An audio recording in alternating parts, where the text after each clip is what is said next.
Quand on évoque les mariages dans la Rome antique, on imagine des cérémonies majestueuses, des familles nobles réunies, des rites sacrés célébrant l'union de deux êtres. Mais cette image idéalisée cache une réalité bien plus brutale, bien plus dérangeante et profondément inégalitaire. À Rome, le mariage n'était pas une histoire d'amour. Ce n'était pas un choix personnel.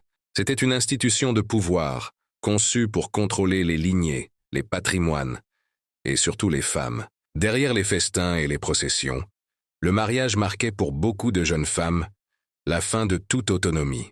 Du jour au lendemain, leur corps, leurs décisions, leur avenir passaient sous l'autorité absolue d'un homme, souvent choisi sans leur consentement. La loi romaine appelait cela normal.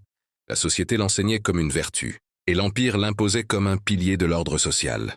Violence légale, soumission imposée, rituel symbolisant la perte de liberté. Ce que Rome considérait comme la base de la famille choque aujourd'hui par sa dureté et son déséquilibre. Car le mariage romain n'était pas seulement une union, c'était un transfert de pouvoir, un passage sous domination, un acte juridique qui plaçait la femme sous le contrôle total du pater familias. Pourquoi cette violence était-elle tolérée? Comment la loi pouvait-elle autoriser une telle soumission? Et surtout, pourquoi cette réalité a-t-elle été si longtemps adoucie, minimisée ou complètement effacée des récits historiques? Aujourd'hui, nous allons lever le voile sur la face cachée des mariages romains, pas celle des statues et des mythes, mais celle des lois, des rapports de force et d'une société qui a bâti sa grandeur sur une domination profondément enracinée. Voici l'histoire que Rome n'aimait pas raconter. Voici la vérité sur les mariages romains. Dans la Rome antique, le mariage n'avait rien de romantique. Il ne s'agissait pas d'un choix du cœur, mais d'un calcul. Un accord juridique et social, pensé pour renforcer le pouvoir, préserver les lignées et contrôler les alliances. À Rome, on ne se mariait pas pour aimer, mais pour organiser la société. Chaque union liait deux familles, deux patrimoines, deux réseaux d'influence. Et dans cet équilibre, l'individu comptait peu, surtout lorsqu'il s'agissait de la femme.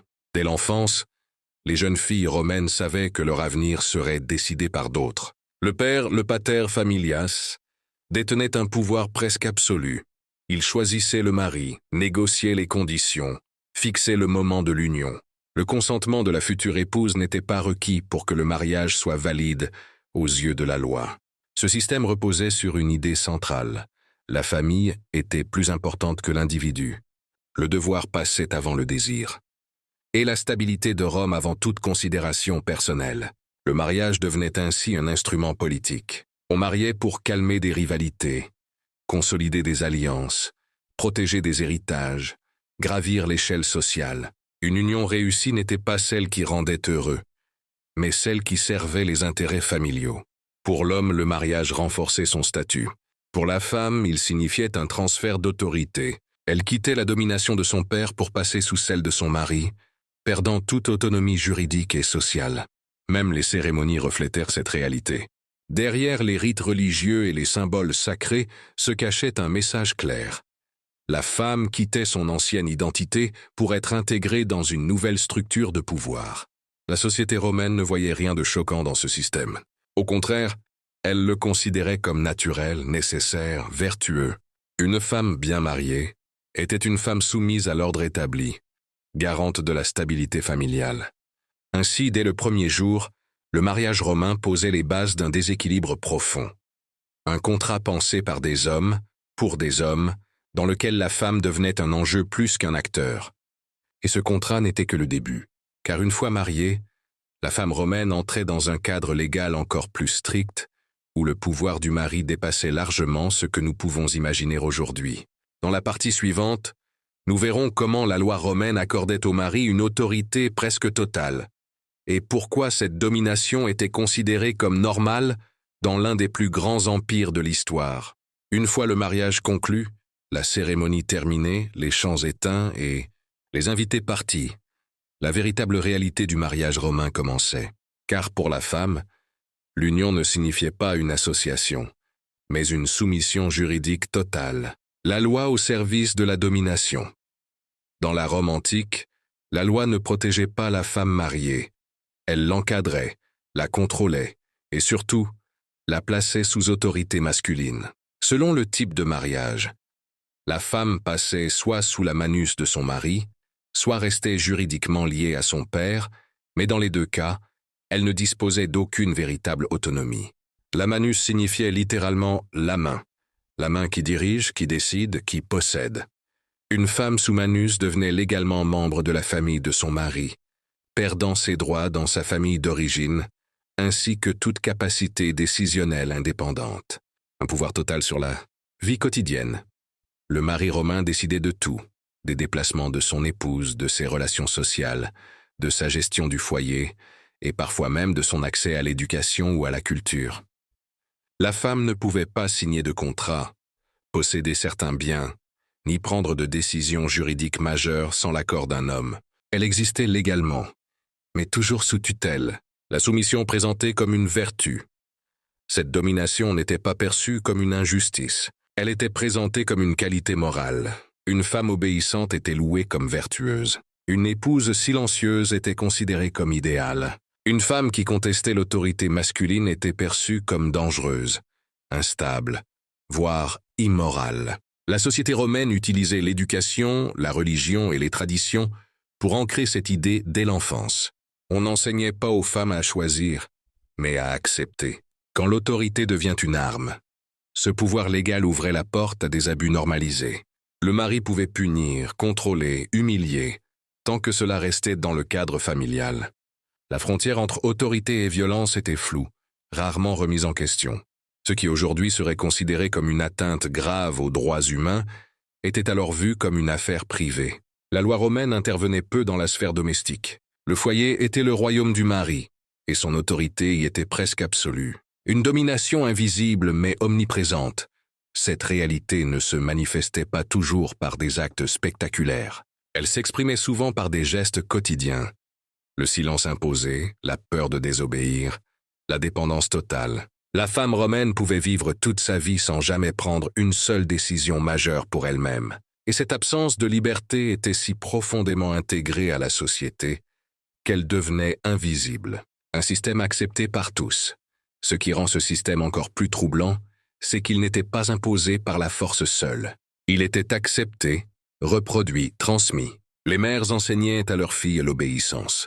Les pères transmettaient leur autorité au mari, et la société entière présentait cette domination comme naturelle, nécessaire, immuable. Ainsi, le mariage romain n'était pas seulement un contrat politique. C'était un cadre légal qui autorisait une domination profonde, constante et socialement validée. Mais cette autorité allait parfois encore plus loin. Dans la partie suivante, nous verrons comment certaines formes de violence étaient non seulement tolérées, mais considérées comme légitimes par la loi et la société romaine. Dans la Rome antique, la violence n'était pas toujours visible. Elle n'était pas toujours publique, mais elle était profondément enracinée dans la loi et les mentalités. Quand la loi ferme les yeux, le droit romain considérait le foyer comme une sphère privée, presque sacrée. Ce qui s'y déroulait échappait largement au contrôle de l'État. Le mari, en tant que chef de famille, disposait d'un pouvoir disciplinaire reconnu. Tant que l'ordre domestique était maintenu, la société n'avait rien à redire. Cela signifiait concrètement que de nombreux abus étaient tolérés, parfois même justifiés, tant qu'ils restaient internes à la famille. Punir pour corriger. La violence était souvent présentée comme un outil éducatif. Punir une épouse était vu comme un moyen de la corriger, de la ramener dans le cadre attendu de l'obéissance. Une femme jugée trop indépendante, trop bavarde, trop visible, pouvait être rappelée à l'ordre sans que cela choque la société. Le problème n'était pas l'acte, mais le fait de contester l'autorité masculine. Ainsi, la violence devenait banale, intégrée, presque invisible, la peur comme méthode de contrôle. Plus que la violence physique, c'est la peur permanente qui assurait la soumission. La peur de déplaire, la peur d'être punie, la peur de perdre le peu de protection dont elle disposait. Dans un monde où une femme dépendait totalement de son mari pour sa survie sociale et matérielle, désobéir était un risque immense. La loi ne protégeait pas la femme contre cette peur, elle la rendait possible. Quand la violence devient morale, la société romaine utilisait la morale pour justifier ses pratiques. Une épouse correcte devait être discrète, fidèle, obéissante. Toute déviation était perçue comme une faute. Ainsi, la violence n'était pas toujours perçue comme une injustice, mais comme une réponse logique à un comportement jugé inapproprié. Ce raisonnement permettait de transformer l'oppression en devoir moral. Des limites floues, rarement appliquées. Certes, certains excès pouvaient théoriquement être condamnés, mais dans les faits, les sanctions étaient rares, difficiles à obtenir, et dépendaient du statut social des familles impliquées. Une femme sans appui familial n'avait pratiquement aucun recours. Sa parole valait peu face à celle de son mari. La justice romaine protégeait l'ordre social avant de protéger l'individu. Une violence transmise de génération en génération. Ce système ne reposait pas uniquement sur les hommes. Il était reproduit par l'ensemble de la société. Les mères enseignaient à leurs filles la soumission comme une nécessité. Les traditions renforçaient les hiérarchies. Et la loi venait donner une légitimité officielle à ces pratiques. Ainsi la violence devenait structurelle, normalisée, presque invisible, mais profondément destructrice. Le mariage romain ne reposait pas seulement sur des contrats et des lois. Il reposait sur un climat constant de domination, entretenu par la peur, la morale et l'absence de protection juridique. Mais une question demeure. Comment une civilisation aussi avancée que Rome a-t-elle pu justifier un tel système? C'est ce que nous allons comprendre dans la partie suivante, en analysant les croyances, les valeurs et les mythes qui rendaient cette domination acceptable aux yeux de tous. La question n'est pas seulement de savoir comment la domination existait dans le mariage romain, mais pourquoi une civilisation aussi avancée l'acceptait, la défendait et la transmettait sans la remettre en cause. L'ordre avant l'individu. Pour les Romains, la société reposait sur une hiérarchie stricte. Chaque chose avait sa place, chaque personne son rôle. L'homme commandait, la femme obéissait, les enfants suivaient, les esclaves servaient. Ce système n'était pas perçu comme cruel, mais comme nécessaire. Aux yeux des Romains, remettre en question cette hiérarchie revenait à menacer l'ordre même de l'Empire. La famille comme miniature de l'Empire. La famille romaine était conçue comme une version réduite de l'État. Le pater familias y jouait le rôle de souverain absolu. S'il n'y avait pas d'autorité incontestée au sein du foyer, comment Rome pouvait-elle exister à grande échelle? Cette logique servait à justifier la domination masculine comme un pilier de la stabilité collective. La religion comme légitimation. Les traditions religieuses romaines renforçaient ce modèle. Les dieux eux-mêmes étaient représentés dans des relations de pouvoir inégales. Les rites du mariage symbolisaient la transmission de la femme d'un homme à un autre, comme un passage d'autorité sacrée, validé par les divinités. Remettre en cause cette structure revenait, aux yeux de nombreux Romains, à défier l'ordre divin. L'éducation comme outil de reproduction. Dès l'enfance, garçons et filles apprenèrent leur place. Les garçons étaient préparés à commander, décider, contrôler. Les filles étaient préparées à obéir, se taire, supporter. Ce conditionnement rendait la domination presque invisible. Ce qui est appris comme normal cesse d'être perçu comme une injustice. La peur du chaos Rome était obsédée par une chose, éviter le chaos. Les guerres civiles, les révoltes, les crises avaient laissé des traumatismes profonds. Toute remise en cause de l'ordre social était vue comme une menace potentielle. Ainsi, même ceux qui souffraient de ce système pouvaient le défendre, par peur de ce qui pourrait remplacer cette stabilité apparente. Une domination déguisée en vertu. La société romaine transforma la soumission en qualité morale. Une femme obéissante était louée. Une épouse silencieuse était idéalisée. Une femme qui résistait était perçue comme dangereuse. La domination n'était donc pas seulement imposée, elle était célébrée. Ainsi, le mariage romain n'était pas simplement violent par accident, il était violent par conception. La loi, la religion, l'éducation et la peur du chaos travaillaient ensemble pour maintenir ce système en place. Mais toute domination laisse des traces.